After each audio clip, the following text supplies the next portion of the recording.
He started out owning 3 nightclubs, a Chinese restaurant, and managing a band called Mason. And now he's one of the biggest record promoters all over the country. And you'll hear his story next on It's Lifestyle.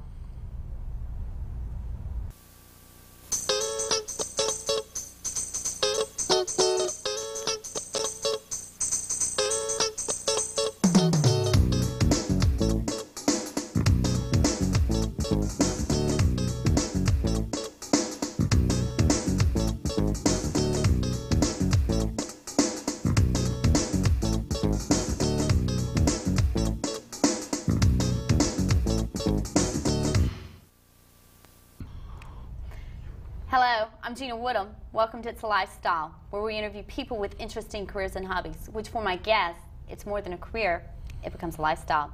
And I'm hoping my guests motivate some of you to gather your hidden talents and aspirations to build your own unique career. Today's guest works with the likes of Mick Jagger, Mariah Carey, Cher, Billy Joel. He is the hottest record promoter across the country. He is the owner of Bonus Music. Please welcome Ron Herbert. Hey, thank you. Appreciate it. How are you? So let's talk about your childhood. Okay. Uh-oh. You're 5 years old. What are you thinking about? Thinking about baseball and candy and running around the lawn, and my mom, switching me all the time. Just what a normal kid thinks about. So music really wasn't in the picture then? Didn't really get into it till I got into college. So as you're growing up through high school, what are you thinking about?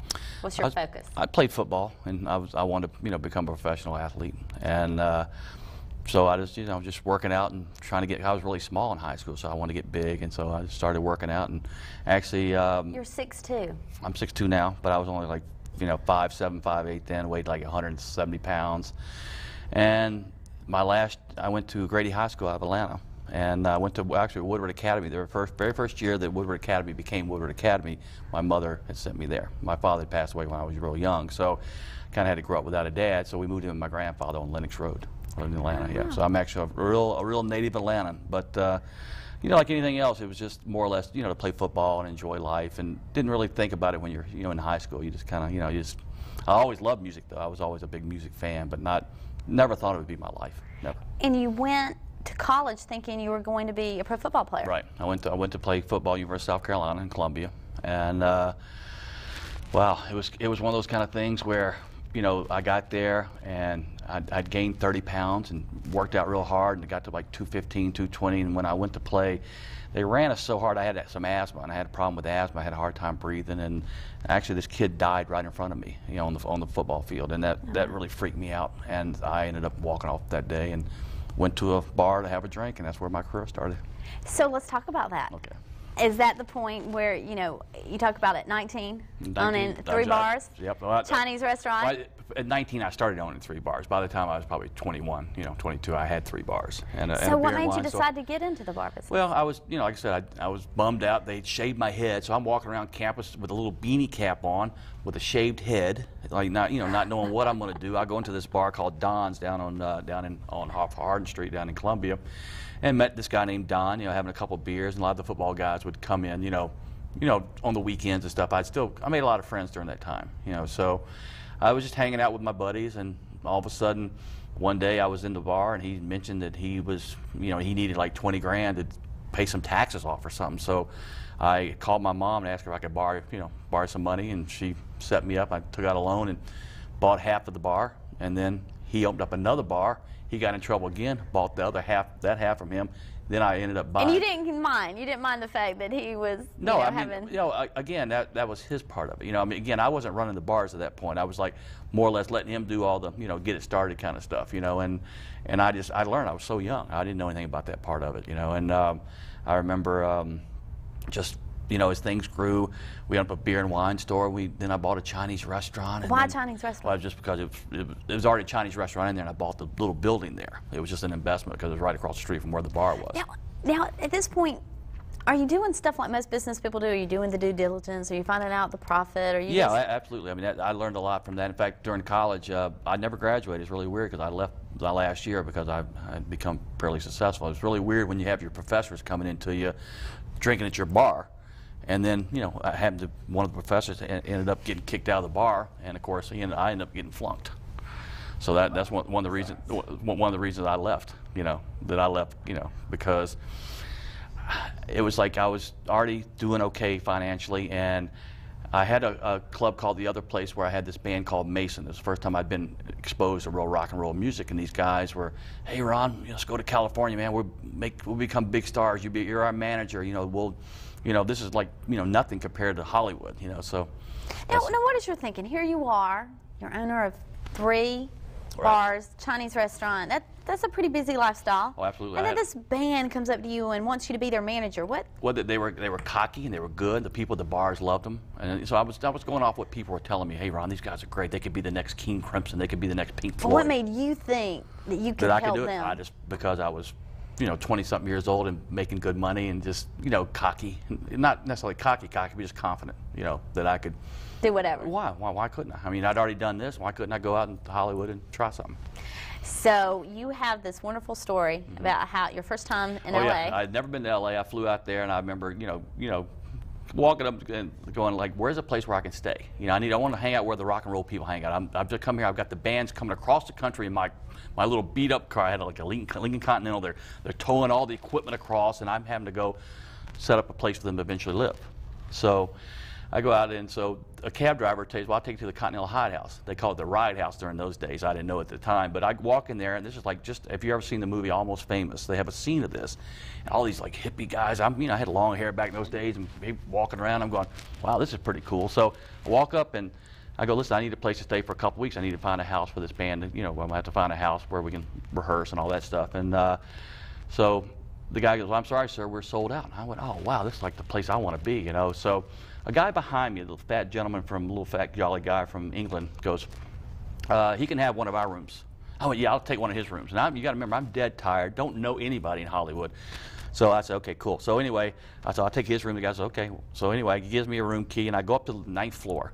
I'll never forget that. I walk the elevator, these 2 big guys are standing there going, sir, where do you think you're going? They had little things in the ear. I'm thinking, oh my God, the president of the United States, somebody's here. Something really weird's going on here. But I'm so tired, I don't care. I just want to get in my room and, just go to sleep. So basically what happens is I go down, the guy showed me where my room is. Again, I'm just too tired to even care about it. So I take a nap till about 11 o'clock that night. I go downstairs to the bar, and I see the guy that had given me the room sitting over there. So I sent a bottle of champagne over to him, and he invited me, told the waitress to have me come sit down with him. So I came over and I introduced myself as Ron. He said, "Hi, I'm Peter," and I said, "Yeah." So I told him about, hey, I'm gonna be a rock and roll big time manager. I'm gonna do this. I'm gonna do that. He's just smirking at me. He's like, yeah, but nice. He didn't say that much. Basically, I'm from Europe, and yeah, So he just listened to. All of a sudden, I see behind me all these lights behind me, and all of a sudden, snaps, this, that, and the other. All of a sudden, he's looking at me like going, "What's going on?" He goes, "Oh, here come the guys I manage." Ends up being Robert Plant and Jimmy Page from Led Zeppelin. Oh, they come over there. I'm flipped out, but I'm trying to be cool. I'm going, wow, this is like this is like the first time they were going to play Stairway to Heaven, and at the Forum. It's going to be the first time they actually debuted that album. And so, ends up they come sit down, and I became friendly with them and hung out, went to 3 shows with them, and I met everybody in Hollywood within the first 3 days. I thought I knew everything, everybody, and the bottom line was that once they left and I was by myself again, I realized I knew no one, because these people just wanted to be around because they were backstage with Led Zeppelin. Ron, hang on. We want to hear more, you got it. And we will next on This Lifestyle. Stay tuned. We walk to the park sometimes, my whole family. We get to feed the fish. And we play like monkeys. Dad plays the hardest, so he gets the most tired. We always say goodbye to the fish last. I think that makes them feel good. Family, isn't it about time? From the Church of Jesus Christ of Latter-day Saints. Welcome back to This Lifestyle. We're talking to record promoter Ron Herbert of Bonus Music. So you had your first brush with fame, meeting the group Led Zeppelin. Exactly. And then what happened? Basically, the band finally came over, and I rented the Hacienda, and the biggest problem was I didn't, really didn't know anybody. Even though I thought I knew people for the first 3 days, and obviously I didn't really know, so I had to go to the Whiskey A Go Go, and actually had to pay people to let us play. I mean, it wasn't like we got paid. We had to pay them to let us play. Because you're in Hollywood, it's a whole different scene there. You learn stuff that you don't realize what, you know, you just, in your mind, you think it's something else, but it's not. So. And what does that mean? Well, I mean, would you ever think that you'd have to pay somebody to let you play?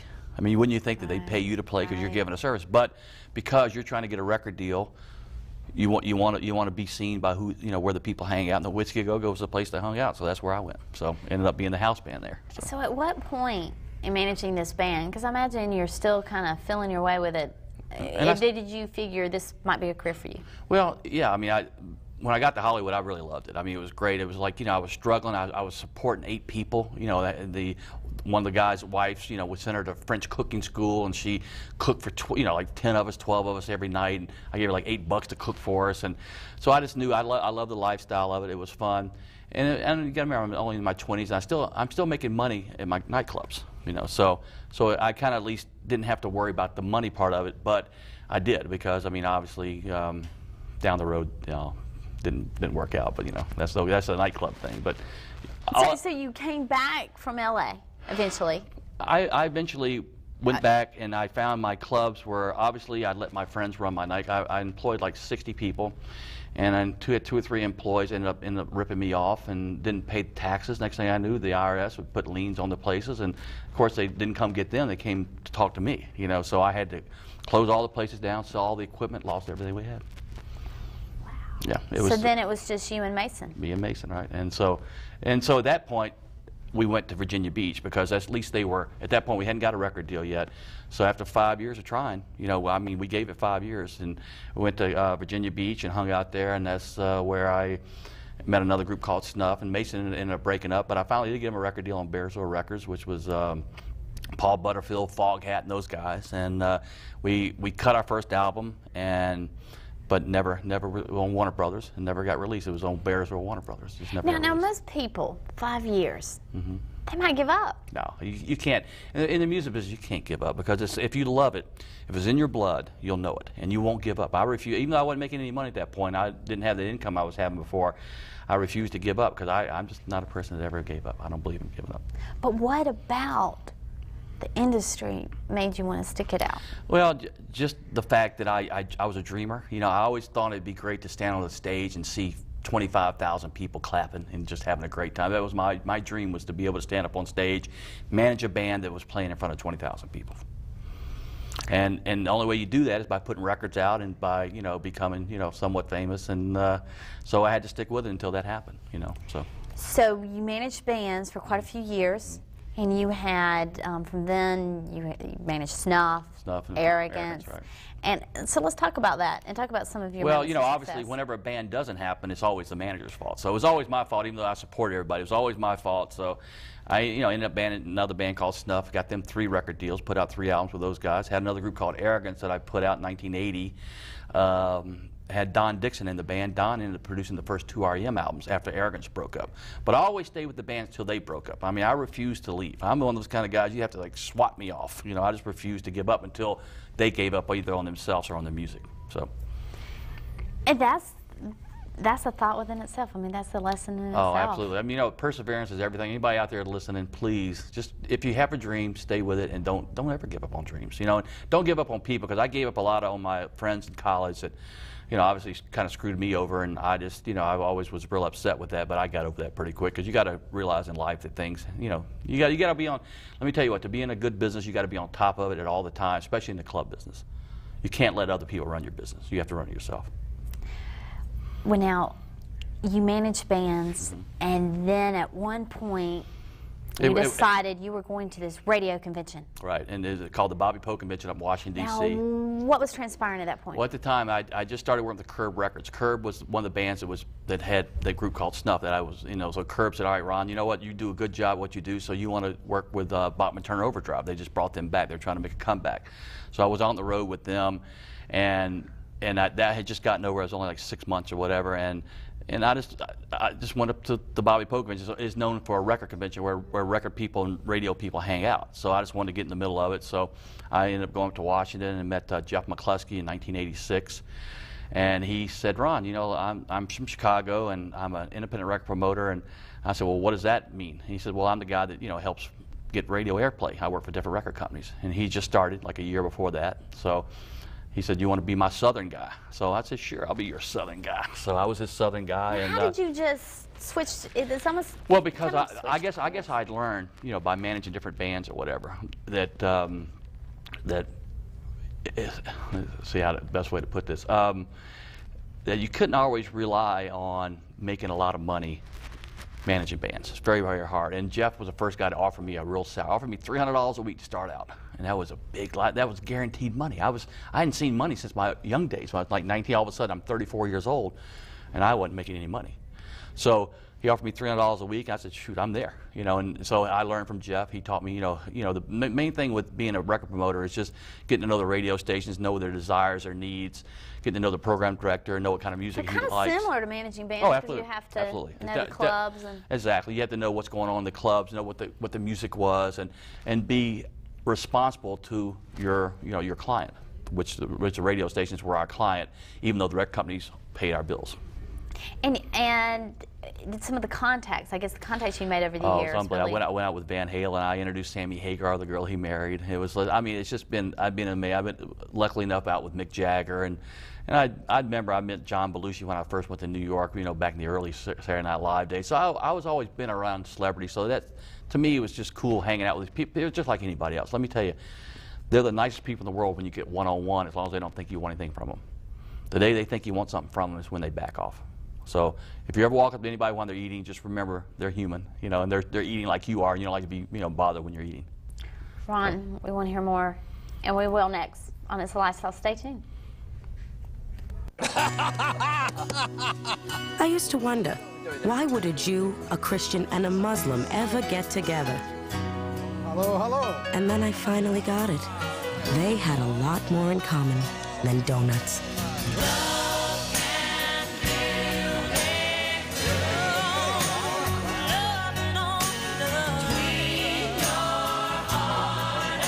Friendship. Pass it on. A message from the Foundation for a Better Life.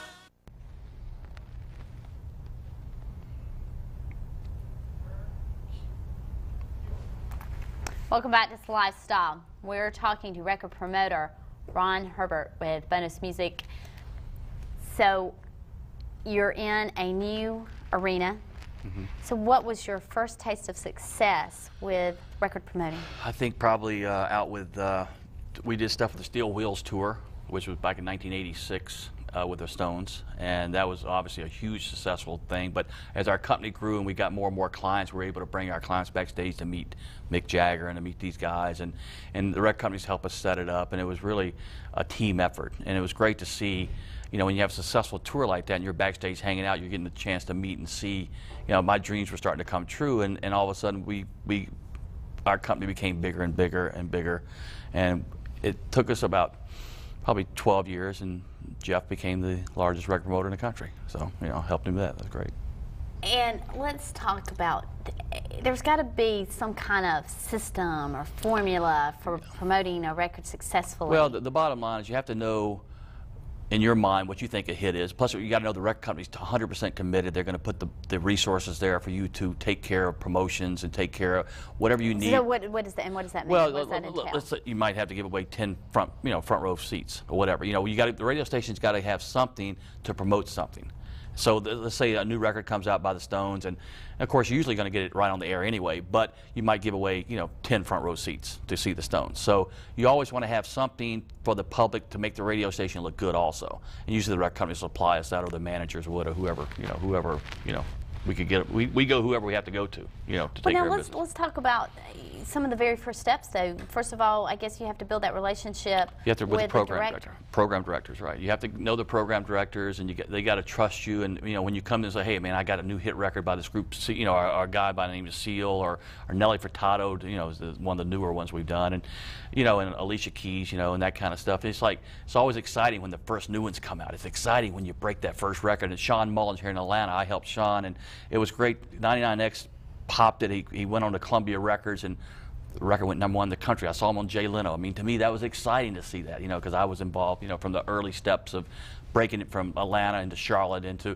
New Orleans into different areas of the country, you know. And now, what in your mind and I know this may be kind of intangible, but how do you figure out if you've got a hit record or not? Well, you don't really know until the audience comes back and tells you, and you sell a lot of records. You really don't know. I mean, you always think you have a hit record, but you know when it's like number 10 or number 30 or whatever it might be on Billboard, and you see you're selling records. And that's when you know you have surely there's something you have a gut. It's a gut.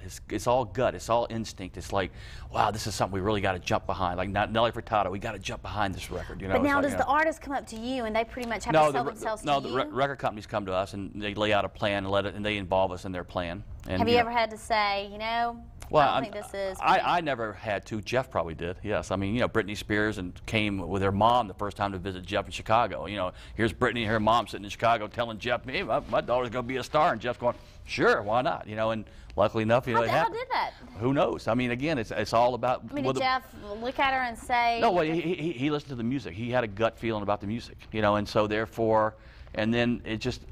The clouds, you know, came on your side. You know, I don't know how to say it, but it's just one of those things that luck has a lot to do with it. In this business, a lot of luck, a lot of perseverance too. Let's talk a second. This is such a dream job, but what are the road bumps? Oh, I mean, it's hard. I mean, you know, I've never been married. You know, maybe I gave up that part of life, you know, because I was traveling all the time, and you know, I mean, those are the kind of things that you have to give and take some, and. There's a lot of, you know, there's a lot of downtime. I mean, you know, you're only up, you know, a couple hours a night when you're at a concert. You're bringing people backstage to meet. I mean, you're only 2 or 3 hours out of the day, and there's 24 hours a day. So you sleep, you hang out, and, you know, it's a lot of downtime. I mean, people, you know, you have to know how to manage your downtime, you know, to keep healthy, because it's a really hard lifestyle, not easy. Let's talk about some of your more interesting experiences. We just showed a picture of Cher. Yeah. What's the story behind? Well, a lot of these artists, Cher, would come to the conventions where I met Jeff, and they would come meet the program directors and meet myself or Jeff or the other independent promoters in the country. And record companies would set dinners up, and we would just smooth everybody, and, you know, got a chance to meet Cher and got a chance to meet Mick Jagger, you know, outside of doing a concert. It's nice to be able to sit down with them and sit at a table with them and get to know them. That's how I got real close with the Van Halen boys. You know, how do you get invited to? Well, again, you got to be hanging around, and you know, you got to kind of blend in with everything and just kind of go with the flow and don't be too pushy, but at the same time. But do they want to do that in order for you to? Do they think taking you out to dinner? Well, yeah, the record absolutely, more? Sure. I mean, they know who we are. I mean, it's not like they don't know who we are when they sit down with us. They know that we represent a lot of radio stations, so they know, hey, what can I do to help you with your radio? Do you need me to make some calls? Let me call the radio station. I'll go on the morning show. I mean, most artists that are real successful, like Elton John and people that are real successful, they still go on the morning shows. You still see Elton John going on 94 Star. I mean, these are the real stars. They know what it took to get there, and they know how to stay there. That's why they're still there. And what are some of the things that they do to stay there? Well, again, the music's got to be the most important part of it, but the other part is just being accessible to the media, being accessible to the radio promoters, you know, and also being successful to the radio station. I mean, you know. So have you ever taken an artist and said, you know, your sound has been good in the past, but this is where the music's going right now, and we think, do you ever give them advice like that? Sure, you give it to them, you know, do they listen to you? Again, you know, I mean, it depends on how well you get to know them. I mean, you get a lot of times in this business, it's pretty much, you meet somebody, you take them, you introduce them to people, and if you get a chance to get to know them, that's the fun part. Like I said, I've been fortunate that I have a lot of friends that you know, we're stars, and again, it's just a matter of them getting to trust you. Well, you have, we were showing some pictures of James Brown. James James had just got out of prison when he came to the Bobby Poe convention in Washington, D.C., and I met James and introduced him to a bunch of my buddies, and he's a great guy. He was funny. But he just got out of jail. Of course, I'd be a happy guy too. And you also had a brush with, or worked with Prince? Did some stuff with Prince, and went up to, I used to manage a band called Moment of Silence and won the 1990 Star Search with Ed McMahon back before the American Idol days, you know, and, I went to Prince's studio up in Minneapolis and actually recorded an album up there with Moment of Silence on I was on, actually, let's see, what label was that? I was on, I guess, a modern record Stevie Nicks label. They've given us a record deal, and I had a chance to meet Prince and hang out in the studio, and I actually got in to know all his engineers that, you know, that produced, and Dave and Z, who produced some of Prince's stuff, took me to the vault, let me sit on the motorcycle, the Purple Rain motorcycle. Prince has an unbelievable facility in Minneapolis. It's the most, I mean, he's so far ahead of so many other people. I mean, it's amazing that what he's done. He's invested his money back into the business. Are there any particular perceptions that the public has of certain artists that are not exactly reality? Most artists are very insecure. You know, they're, like I said, they're only out there for 2 hours. They hype you up, but when they go off that stage, it's like, you know, they're like anybody else. And it's like, Sammy Hagar is one of the nicest guys in the world. I mean, I read stuff about this, that, and the other, him and David Lee Roth. That's all show. I mean, Sammy's a great guy. Mick Jagger, what a business guy he was. He was like, hey, Ron, show me what we got here. You know, he wanted to go over the numbers, like, how many radio stations we have this, you know, anything I can do over here. I mean, to me, it was just great. I mean, he was willing to sit down and, you know, and help out any way he could. Ron, if you had to give somebody advice that perhaps wants to pursue a similar career in record promotion, what would you tell them? Stay true to your dream. Don't give up on your dream. Sounds kind of corny, but the reality is you have to stay with it, because I got knocked down. I didn't even start doing anything until I was like 34 years old, as far as, you know, making money, if you want to get to that point of being successful. But I felt I was successful all the way through it, even though it was some hard times. But you know what, just persevere, stay with it, don't give up. That's all I can tell you, don't give up. Ron Herbert, it has been a pleasure. Oh, thank you very much. I appreciate you having me, I really do. Thanks. Thank you for joining us here with It's Lifestyle. If you have someone that you would like to see, please call us at 770-559-2644, or you can email me at ginawoodham@yahoo.com. We'll see you next time. Or bonus music. Bonusmusic.com. Ron at bonusmusic.com. Come check it out there. And let me, if any new artists out there, let me know. I'll help you. Thanks. We'll see you next time.